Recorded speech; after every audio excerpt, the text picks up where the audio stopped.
Okay, so we are going to solve these equations. The first one we're going to do is find the greatest common factor. So for the first equation, factors of m squared are m times m, and the factors of 10m are 10 and m. Okay? So we find the common factors to be just one of the m's. Okay, so the GCF is m.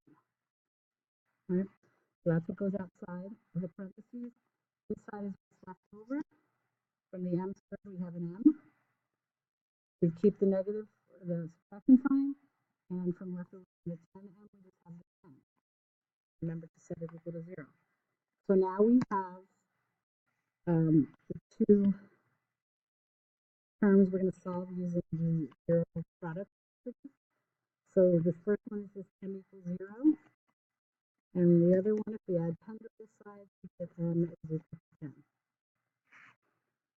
Okay, for number 11, we have 5 times w times w as our factors of 5w squared. And the factors of 5w are just 5 and w.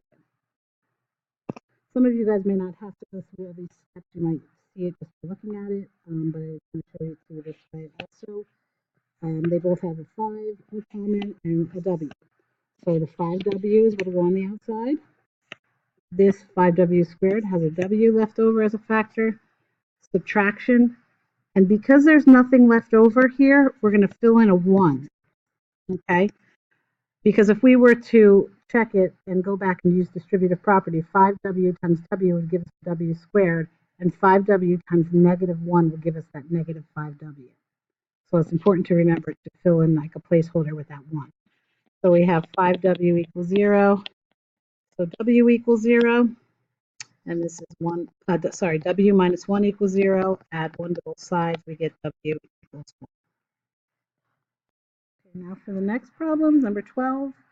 I'm going to write out the prime factorization of 8r squared and 24r. So 8 can be factored into 2 times 2, and our r squared is 4 times r.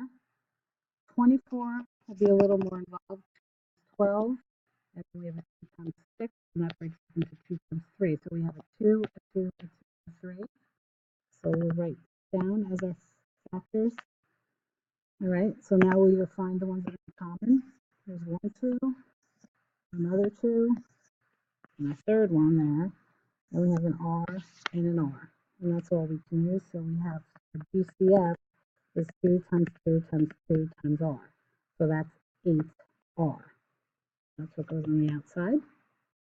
What we have left over, if we check our list of prime factorization, we have an R there. And then the other term, it's a negative or a minus sign, and then a 3 equals 0.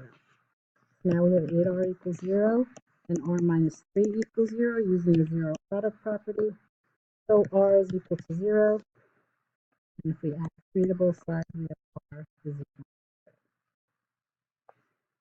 0. Okay, number 13. 6n squared and 15n. If we list our prime factors, it's 2 times 3 times n times n, and the 15 will be 6 times 5 times n.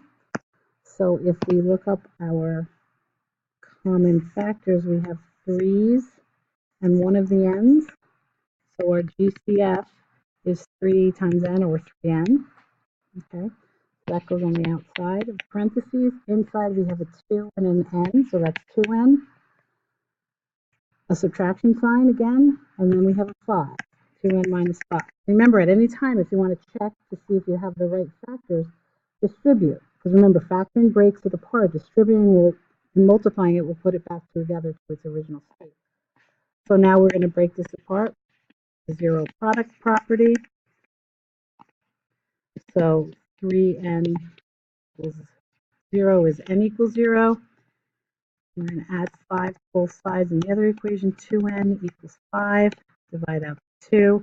Make it n is 5 over 2. And you can leave it as a fraction. Okay, don't divide that out and use the mixed number. Fraction is fine. Okay, and now for number 14. We're going to use 10b squared and 25b, the factorization for 10b squared 2 times 5 times b. And for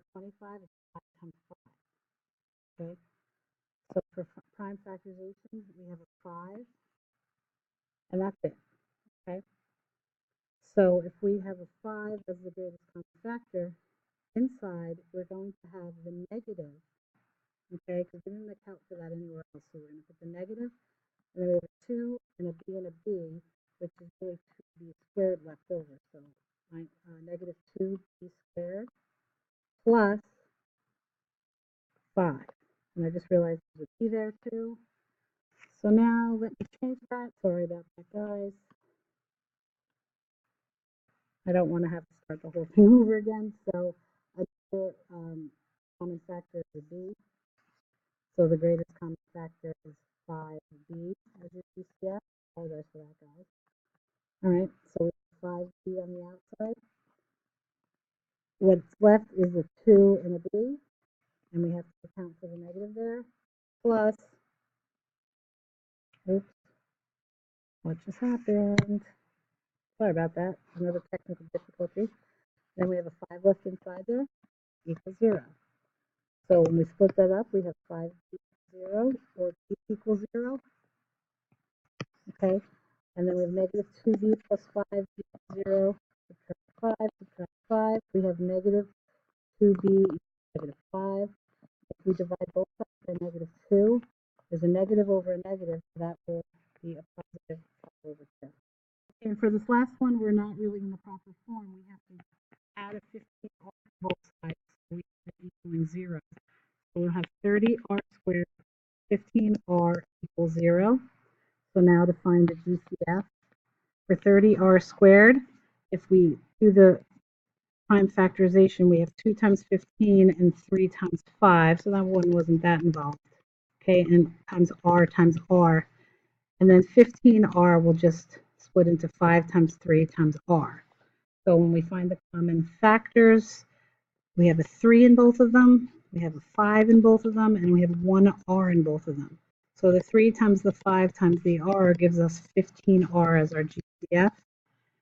So we put that on the outside. What's left over for the first term is 2r plus nothing's left over for the last one. So remember, we fill that in with a 1 equals 0. So when we split that into zero product property, we get 15r equals 0, or r equals 0. And for the other equation, we subtract 1. So we have 2r equals negative 1. Divide out the 2. R equals negative 1/2 for our other solution.